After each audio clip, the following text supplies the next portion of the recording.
Հիմա գանք հայ-ռուսական հարաբերություններին եւ Նիկոլ Ռեդենախագահ հանդիպմանը նախ եւ առաջ պետք է մի օրինակով սկսեմ, որ մեր ժողովուրդը ավելի հեշտ ու ավելի պարզ հասկանա, թե ինչ է կատարվում։ Պատկերացրեք մի ընտանիք, որում ամուսիններից մեկը գալիս է մյուսի մոտ եւ ասում է՝ գիտես, ամուսնության առաջարկ եմ արել ուրիշին, սպասում եմ իր պատասխանին, բայց միջև ինքը չի պատասխանել, մենք կմնանք ամուսիններ։ Հիմա այն, ինչ անում է Հայաստանը ի հանդեպ Ռուսաստանի, բառացի նույնն է։ Այսինքն մենք ասում ենք, հարգելի Ռուսաստան, մենք շատ ուրախ ենք օգտվել ԵԱՏՄ-ից, մենք շատ ուրախ ենք օգտվել ՀԱՊԿ-ից եւ մնացած այլ մեխանիզմներից, բայց եթե Եվրոմիությունը մեզ ի վերջո ընդունի, ապա թքած ձեր վրա։ Այ դա է Հայաստանի Հանրապետության օֆիցիալ վերաբերմունքը Ռուսաստանի Դաշնության հանդեպ։ Սա կոնկրետ է, սա շատ կոնկրետ է եւ առաջի անգամն է, որ Ռուսաստանի Դաշնության նախագահը հանդիպման բաց մասում, ձայնագրվող այսպես ասած մասում, արդեն բացահայտ ասում է, որ համատեղելի չեն ԵՄ-ում Հայաստանի մասնակցությունը եւ ԵԱՏՄ-ում։ Սա արդեն բացահայտ ասվեց, ինչը իհարկե իր տակ ունի ենթատեքստ։ Ենթատեքստը շատ պարզ է։ Կողմնորոշվեք, դուք ինչ եք ուզում ընդհանրապես։ Ավելին,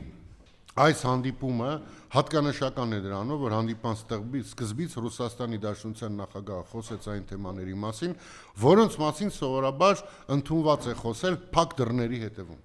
Բայց նա այս անգամ բացահայտ խոսեց եւ ընդ որում հայ ժողովրդին ուղեց մի քանի շատ կարեւոր մեսիջներ։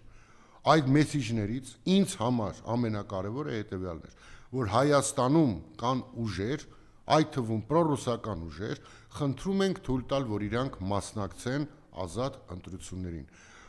Որպեսզի հասկանաք ինչ ասեց ՌԴ նախագահը, նա դրանով ֆիքսեց, որ այսօրվա Հայաստանի Հանրապետության իշխանությունը հակառուսական է։ Այլ ձև մեկնաբանել ՌԴ նախագահի ասածը ուղղակի հնարավոր չէ։ Նա բառացի առաջին անգամ հայտարարեց, որ Հայաստանի ներկայիս իշխանությունը հակառուսական է։ Ավելին, նա հասկացրեց, որ բնական գազը, որը այսօր Ռուսաստանի Դաշնությունը մեզ տրամադրում է մոտ $170, կարող է այդ գինը դառնալ շուկայական գին եւ Հայաստանը ստիպված լինի գազը գնել օրինակի համար այսօրվա դրությամբ $600-ից $800։ Եթե դուք սիրելի հայրենակիցներ չեք պատկերացնում, թե ինչ է իրականում գազի գինը Հայաստանի Հանրապետության համար, ապա մի քանի պարզ բանով ձեզ բացատրեմ։ Եթե գազի գինը թանկանում է, ապա Հայաստանում թանկանում է ամեն ինչ, այդ թվում հոսանքը։ Թանկանում է կտրուկ։ Եվ դա բերելու է տնտեսության կոլապսին, դա բերելու է արտահանման զրոյացմանը, դա բերելու է մեր արդյունաբերական ճյուղերի խայտառակ անկմանը։ Ռուսաստանը դիտարկելով Հայաստանը որպես դաշնակից ընկեր, մեզ շարունակում է վաճառել գազը շատ էժան գնով ի համեմատություն ցանկացած այլ երկրների։ Եվ սա առաջի անգամն է, երբ որ Ռուսաստանի Դաշնության նախագահը այս հարցերը հնչեցնում է բացահայտ։ Սա ըստիս Հայաստան-Ռուսաստան քաղաքական բաժանման հանդիպում էր, երկու կողմերը ասեցին այն, ինչ ուզում էին ասեին, եւ ընտրությունը մնում է հայ ժողովրդին։ Ես բազմիցս ասել եմ, որ Ռուսաստանը միշտ աշխատում է ընտրված իշխանության հետ, միշտ։ Անկախ նրանից այս իշխանությունը իրենց դեմ է, դեմ չէ, բայց այդ աշխատանքը կարող է ունենալ տարբեր ներբերյալներ, այդ թվում գազի թանկացման տեսքով, ԵԱՏՄ-ից Հայաստանը հանելու տեսքով, բայց խնդրում եմ այդին բերած ամենասկզբում օրինակը պետքա տեղայնացնեք ճիշտ եւ հասկանաք, թե ինչքան սխալ, ինչքան անմարդկային, ինչքան տգետ վերաբերմունք ենք մենք ցույց տալի մեր գլխավոր դաշնակցի նկատմամբ։ Նորից շատ ինքը պարզ օրինակ է, ամուսին ու կին են, կամ ամուսինը կամ կինը մոտենում է, մյուսին ասում է, գիտես, ուրիշին առաջարկ եմ արել ամուսնության, սպասում եմ, եթե հետս ամուսնանա, կգնամ իրա մոտ, բայց քանի չի ամուսնացել, կմնամ քո հետ։ Այն նույնը մենք անում ենք Ռուսաստանի հետ։ Սա շատ կարևոր է, որ մենք հասկանանք, թե ինչքան կրեք բառամր դեբիլ պետք է լինի մարդը, որ նման քաղաքականություն վարի։ Ինչքան անկարող պետք է լինի իշխանությունը, որ նման քաղաքականություն վարի։ Ակնհայտ է ինձ համար, որ բոլոր այս 7 տարիների ընթացքում այս իշխանությունը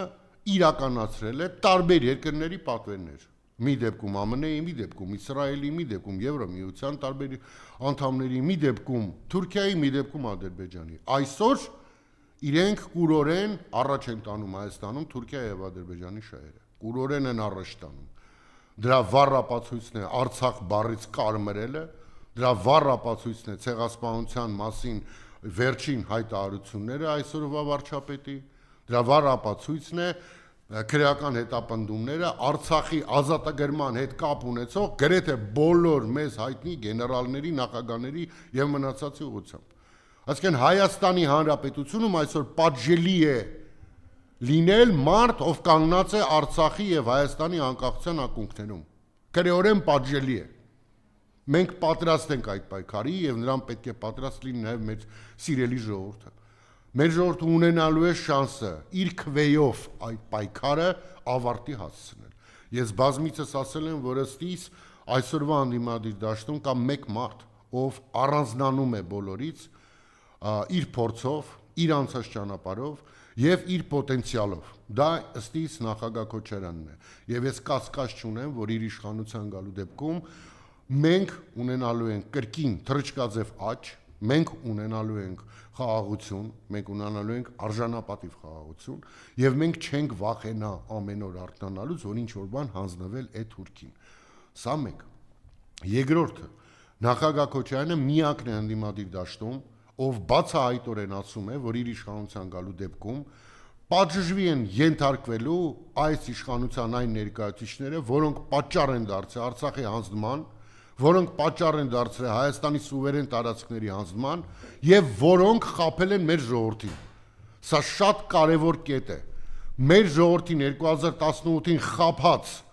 մարդիկ պետք է պատժվեն։ Այդ թվում այդ մարդկանց ծառայող տարբեր բլոգերները, որոնք ըստ իս ֆինանսավորվում են որոշ դեպքերում Թուրքիայի եւ Ադրբեջանի կողմից։ Մի խայտառակ բան է կատարվում։ Ստամբուլում նստած բլոգերներ են մեր հայ ժողովրդին ուղղորդում։ Սա խայտառակություն է մեր ժողովրդի համար, ել ավելի մեծ խայտառակություն է, որ հազարներով հավանումներ են ստանում։ Ես կասկած չունեմ, որ իշխանափոխությունից հետո բացահայտվելու է, որ այս բլոգերների մի մեծ մաս ուղղակի աշխատել է ԱԱՑ ենթակայության տակ, Հայաստանի Հանրապետության ԱԱՑ-ի, բայց կան նաև իրանց մեջ մարդիկ, որոնք ուղիղ սնվում են Թուրքիայից եւ Ադրբեջանից։ Կասկած չունեմ, որ դա բացահայտվելու է։ Մեր ժողովուրդը ականատես է լինելու, թե ինչպես են իրենց 8 տարի շարունակ բոլոր հնարավոր ձևերով խաբել։ Բոլոր հնարավոր ձևերով անել այնպես, որ մենք մեզ ուղղակի հայ չզգանք, այլ դառնանք աշխարհի քաղաքացի, այլ ոչ թե հայ։ Բայց մենք հայ ենք։ Մեր ճակատներին պայքարը գրած։ Մենք պետք է պայքարենք այս հող ու ջրի համար։ Մենք պետք է պայքարենք այստեղ ապրելու համար։ Պարոն Վարդանյան, ամեն կուզեմ մանրամասն անդրադառնանք Զատուլինի ըստեյության բացահայտմանը, թե իրականում ինչ է խաղում Նիկոլ Փաշինյանը Մոսկվայում եւ իրականում ինչ տեսակետ ունեն դրա հետ կապված, նաեւ օրներ էր հատկանշական։ Տեսեք, իհարկե Զատուլինը լինելով հայ ժողովրդի մեծ բարեկամ, ես օրինակի համար պատիվ եմ ունեցել, թույլտվեք մի գաղտնիք բացեմ, պատիվ եմ ունեցել մի անգամ նույն Զատուլինի հետ, Բակո Սահակյանի հետ, մենք երեքով, Բակո Սահակյանը, Զատուլինը եւ ես իրար հետ ճաշել ենք Ստեփանակերտում։ Այդ ժամանակ եմ ծանոթացել պարոն Զատուլինի հետ, մի հիանալի մարդ,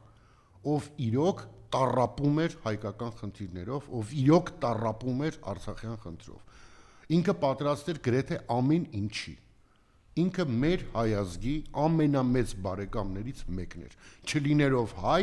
շատ հայերից շատ ավելի շատ է արել Հայաստանի եւ Արցախի համար։ Եվ իրոք մեծ պատիվ էր իրեն անձնապես ճանաչել։ Նա երեք բացահայտեց այն ամենը, ինչ որ դե մենք տեսնում ենք։ Նախ եւ առաջ փաստը, որ խափելու միջազգային օրվանն են Նիկոլին կանչել Պուտինի մոտ հանդիպման, դրանով արդեն ուղղելով դիվանագիր աղանազդակ, որ մենք գիտենք, որ դու ստում ես, սա ակնհայտ է։ Նիկոլը ստում է ամեն տեղ, նույնիսկ իր տերերի մոտ։ Բացի դրանից, նույն գնահատականը ասեմ, Հայաստան-Ռուսաստան քաղաքական բաժանում երեք եղավ, երկու կողմերը ասեցին, ով ինչ պետք է ասեր, եւ մենք կարող ենք փաստել, որ Ռուսաստանը վերջնագիր է ներկայացրել Նիկոլին, ընդ որում այդ վերջնագիրը շատ պարզ է, ինքը ասում է, որ դու խանգարում ես հայ ժողովրդին ապրել, որտեվ Ռուսաստանի Դաշնությունը շատ ավելի բարձր է գնահատում Հայաստանի ժողովրդին որպես դարավոր բարեկամ, քան Նիկոլին։ Եվ Պուտինը փորձեց ազդակ ուղարկել հայ ժողովրդին, ասելով, որ ժողովուրդ, դուք ունեք ընտրություն։ Մի բան էլ որ նշեցի արդեն, Պուտինը բացահայտ մեր ժողովրդին ասեց, որ այսօր Հայաստանում իշխանության է հակառուս իշխանությունը։ Սա կրկին շատ կարևոր է, ընդ որում պետք է մի բան ասեմ, որպեսզի մարդիկ հասկանան, ընդդիմադիր դաշտում մի բան եմ նկատում, մարդիկ վախում են պրոռուսական բաներ խոսալ։ Ուղղակի վախում են։ Ժողովուրդ մի վախեցեք։ Հակառակը պետք է մեր ժողովրդին բացատրել, որ ամեն երկիր իր շահերը ունի տարբեր տարածաշրջաններում։ Հիմա Ռուսաստանի Դաշնությունը աշխարհում միակ երկիրն է, որի միակ շահը Հայաստանի կամ Հայաստանի պես ցանկացած այլ երկրի մեջ դա հետևյալն է. մեզ դեմ քայլեր մի իրագործեք։ Քեզանից ոչ մի բան չեն ուզում։ Քեզ տալիս են էժան գազ, քեզ տալիս են հսկայական շուկա, որ կարողանաս արդյունաբերությունը զարգացնես, ու դրա դիմաց խնդրում են միայն մեկ բան. մեզ դեմ քայլեր մի արա։ Նույնը տարիներով խնդրում էին Ուկրաինային։ Եթե դուք հիշեք ուկրաինական այդ կրիզիսի զարգացման փուլերը, դուք կտեսնեք, որ որևէ դրվագում Ռուսաստանը Ուկրաինայից որևէ բան բացառությամբ մեկ բանի չի խնդրել։ Ասել է մեր դեմ քայլեր մի արա։ Անկախ մնա, զարգացի, ուզում ես Եվրոմիության անդամ դառնի, բայց մեր դեմ քայլեր մի արա։ Ինչը Ուկրաինայի իշխանությունները չլսեցին։ Դե Եվրամիության մասով օրինակ նույն Զատուրինը շեշտում է, որ Պուտինը հստակ է արտահայտել չի լինի եւ եվրասիական եւ եվրոպական միության լինել, այո։ Եվ ինչն է հատկանշական, որ Փաշինյանը ինչպես է լռում, չի բացահայտում, թե օրինակ 2 տարի առաջ ինչպես են իրենք ԵՄ անդամակցության համար այդպես օրենքի նախագիծը բերել եւ դրան կողմ էին քվեարկել եւ ինչ պատրանք է ուզում ստեղծել, փոխել հասարակության գիտակցությունը, թույլատնել կապերը Ռուսաստանի հետ եւ ստեղծել Եվրոպայում չակերտներում հրաշալի կյանքի պատրանք, սակայն Հայաստանի, Ռուսաստանի որևէ իրական փոխարինում չի առաջարկվում ոչ ռազմական, ոչ քաղաքական, ոչ տնտեսական ոլորտներում։ Այնուամենայնիվ իշխանությունները շարունակում են շարժվել այդ ուղղությամբ, դա անվանելով իբր ժողովրդավարություն։ Տեսեք, իշխանությունները շարժվում են շատ པարզ ուղղությամբ։ Հայաստանի Հանրապետությունը փորձում են ամբողջությամբ պարկեցնեն Թուրքիայի տակ։ Սա ակնհայտ է երևում, ուղղակի ակնհայտ։ Հիմա պարզ է, որ Ալիևը եւ Էրդողանը ելնելով իրենց երկրների շահերից անելու են ամեն ինչ, որպեսզի հայ ժողովուրդը հունիսի 7-ին սխալվի եւ ընտրի Նիկոլին։ Ամեն ինչ են անելու, ամեն հնարավոր բան։ Ասեմ ավելին, չեմ զարմանա, եթե մինչև հունիսի 7-ը կրկին մի քանի մարդ գերիներ վերադարձվեն Հայաստան։ Էլի չեմ զարմանա, որտեվ 21 թվականի ընտրություններից մեկ ամիս առաջ, եթե հիշում եք, վերադարձին որոշ գերիներ, բայց այդ գերիները չեն լինելու Արցախի Հանրապետության ռազմաքաղաքական ներկայացուցիչներից որևէ մեկը, դա էլ եմ բացառում։